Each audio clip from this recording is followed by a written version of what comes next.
السلام علیکم every one. اگر آج کے دن کی آپ کے ساتھ بات کروں تو بھائی صاحب اتنا مشکل تھا کہ بس پوچھو ہی مت۔ صبح اٹھا تو پتہ چلا ریم فاطمہ کی یونیفارم پریس ہونے والی ہے، تو اس کی یونیفارم کو پریس کیا۔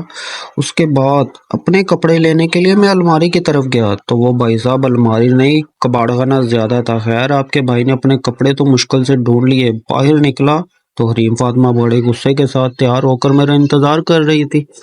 تو سب سے پہلے اس کو اسکول چھوڑا۔ اسکول چھوڑنے کے بعد میں گھر واپس آیا، خود تیار ہوا۔ بھائی صاحب کیا بتاؤں آپ کو اپنی زندگی۔ خیر بیگ تیار کیا، بیگ تیار کرنے کے بعد میں نے اپنی موٹر سائیکل کو باہر نکالا، اور جب موٹر سائیکل میں پیٹرول چیک کیا تو بھائی صاحب موٹر سائیکل میں پیٹرول ہی نہیں تھا۔ دل تو کیا اس کو آگ لگا دوں، پر کیا کروں، مجبوری ہے، نقصان تو اپنا ہی ہونا تھا۔ خیر آپ کا بھائی پیٹرول پمپ پر پہنچا بڑی مشکل کے ساتھ، اس کے بعد پیٹرول ڈلوایا، اور پیٹرول ڈلوانے کے بعد اپنی منزل کی طرف نکل پڑا۔ آپ بھی سوچ رہے ہوں گے کہ پتہ نہیں یہ کیا کام کرتا ہے، دماغ کھائی جا رہا ہے، ہمیں بتایا نہیں۔ تو بھائی صاحب رکو ذرا صبر کریں، وہ بھی پتہ چل جائے گا آپ کو۔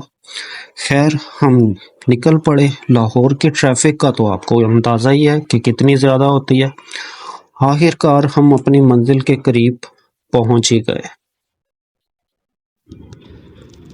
لو جی بھائی صاحب، تو پھر ہم آخر کار اپنی منزل پر پہنچ ہی گئے۔ آپ بھی سوچ رہے ہوں گے بھائی صاحب یہ کون سی منزل ہے، یہ کس جگہ پہ آ گیا، تو رکو نا ذرا صبر تو کریں۔ تو بائک ہم نے کھڑی کی اور اپنے دوستوں سے ملا، وہی نکمے جن کو میں روز ملتا ہوں۔ لو جی بھائی صاحب، تو ساتھ ہی ایک پارک تھی، سوچا تھوڑی دیر کے لیے وہاں پر بیٹھ جاتا ہوں۔ گرمی اتنی زیادہ تھی، اوپر سے روزہ بھی رکھا ہوا تھا، تو ٹھنڈی گھاس کے اوپر بیٹھنے کا آپ کو پتہ ہے اپنا ہی مزہ ہے، تو وہاں تھوڑی دیر کے لیے بیٹھا۔ اب آپ بھی سوچ رہے ہوں گے یہ بندہ گلاب دیوی ہاسپٹل میں کیا کر رہا ہے، تو بھائی صاحب کیا بتاؤں، ضلالت ہمارے مقدر میں لکھی ہوئی ہے۔ آخر کار پھر ہم اپنے آفس کی طرف نکل پڑے۔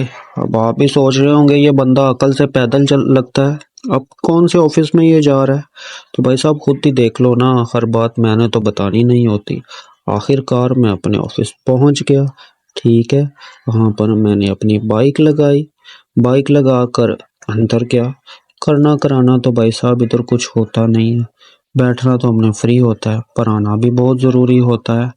آخر کار ہم سیڑھیوں سے چڑھ کر اوپر گئے اور بیٹھے، کام کیا۔ کام ختم کرنے کے بعد میں اپنے گھر کو واپس نکلا۔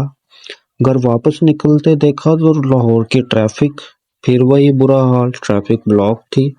افطاری کے لیے سامان لینا تھا، ٹھیک ہے، لیکن جب اپنی جیب میں ہاتھ ڈالا تو پیسے نہیں تھے۔